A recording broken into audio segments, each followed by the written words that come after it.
in here, and are we ready to have a little bit of fun today? I have got quite an interesting little devil on deck today, and that fragrance is Bogart Pour Homme, brought to us in 2004.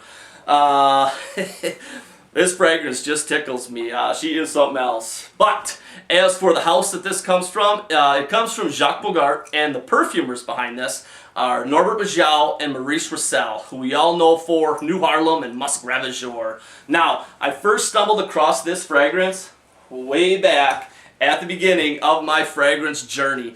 I was starting to find out that I was really digging like dark cherry, tobacco leathery kind of scents, so I posted a thread on Base Notes asking anybody for any ideas on good cherry frags out there. And somebody replied with this one. Highly recommended this, said projection was great, longevity rocked, and and then I ordered it, and which is great, when I looked it up, $13 for a 3.4 ounce. So you can't go wrong there, sign me up. But then she came, and we'll get to what I think about it. Now, as for the notes in this, at the top we have got bergamot, lavender, and water lily. And at the heart, we've got masculine floral notes, lily of the valley, orange blossom, and Moroccan rose. And at the base, we've got spices, patchouli, tonka bean, vanilla, oak moss, labdanum, tobacco, cedar, and amber. I'm out of breath. Now, as for me, what I get out of this, man, holy smokes. You want to talk about cherry bomb? This is it. They should have called this fragrance cherry bomb. Damn, holy smokes. Now, the overall feel of this fragrance is the cherry for sure.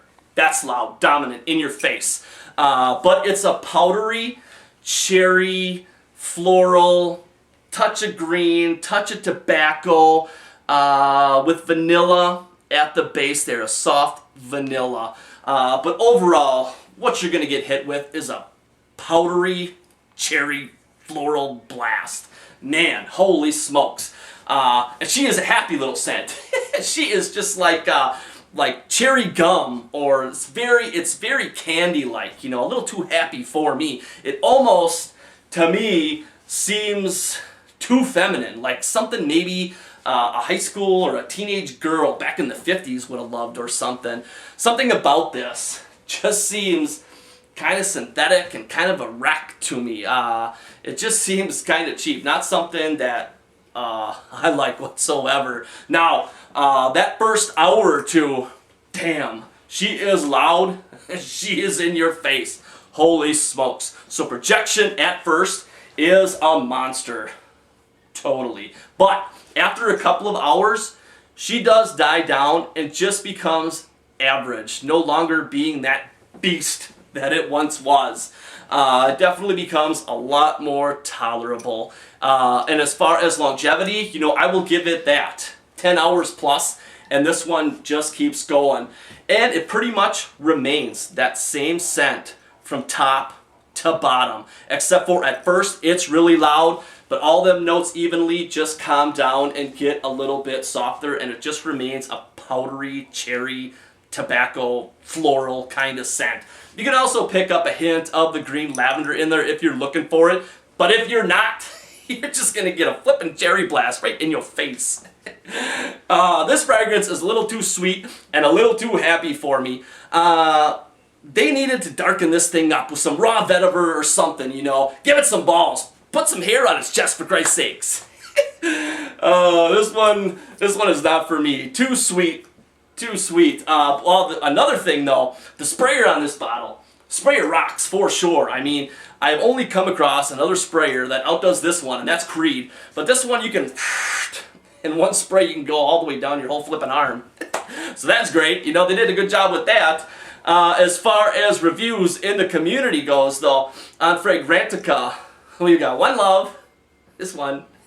We got 12 likes and 1 dislike. Now on Base Notes, we've got 23 positives, 4 neutrals, and 5 negatives. So there's lots of love on Base Notes. If you go to Base Notes and read all the reviews on there, man, there is a lot of love for this stuff out there. So I apologize, and I'm deeply sorry if anybody out there is a fan of this. This is just how it works for me. But if someone out there is a fan of this and you don't have the bottle, PM me. Let's trade, because I'm not going to use it. I could definitely use something else. This one's just sitting there all lonely crying. Needs someone to share its cherry awesomeness with. Not me, though.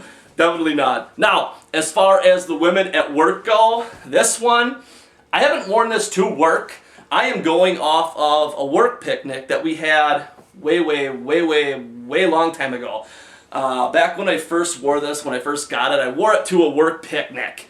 And the reactions that I got were not good. Not good whatsoever. Everybody hated it, and this one lady, actually numerous ladies, were like, "Don't sit by me, Dan. Go away." Nobody liked it. So if you're reading reviews of this out there too, like some people actually call this a lady killer. I don't know. I don't know what kind of women those are, but none of them in my world like this at all. Alright guys, let's find out what Amanda thinks of this cherry sensation.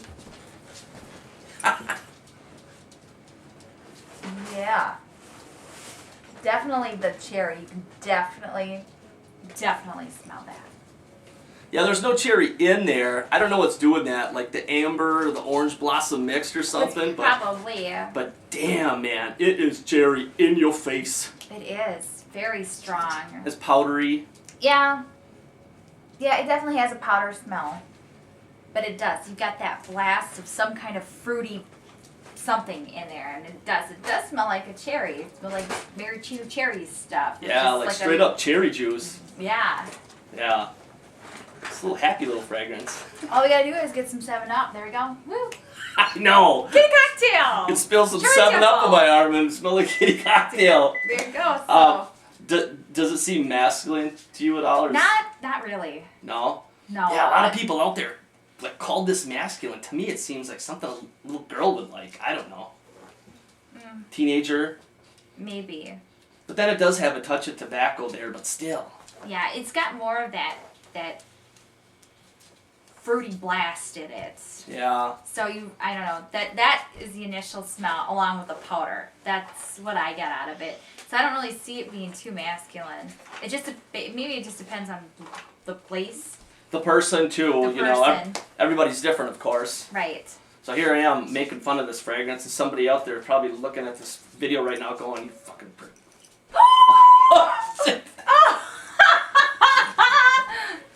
Watch your mouth. I didn't say nothing. Watch your Shh, mouth. quiet. Move on. Move on. Okay, kids. So. But here's the dry down after 3 hours. That's really faint. Yeah. See. See. Very faint. Yeah. It's almost like minimum. You really can't smell. I mean, unless you are right in it. Yeah, so it no longer stays that projection monster like it is at the top. Yeah. But at the top, it is. She's a screamer. I like it when they scream. I bet. Oh. Oh my God, I'm going to need a new channel. That's true. That's true. Late night with Dan. Oh man. So we'll have the panty droppers, and then we'll have the sexual chocolates, and then we'll have the fruity passion punches. Oh, stay tuned. But this one, I need to make some more room on my shelf. So if anybody's up for like a happy candy cherry type of fragrance, this is definitely it. I'll trade for pretty much anything. Right. Even though I'm making fun of it. But that's okay. Well, you gotta have some comedian ones out there. Every fragrance deserves love somewhere. That's right. That's right. I can't love them all for God's sakes. No. Man. See, like, I like Eau de Grey Flannel. Yeah. And someone out there likes Grey Flannel. That's true. There are people out there that like Grey Flannel. That's nuts. But anyways. And Secretion Magnifique, too, as well. Yeah, I kind of like that one. Oh, please. I might have to get some of that. Anyways, we're taking way too long. Yes. We're rambling.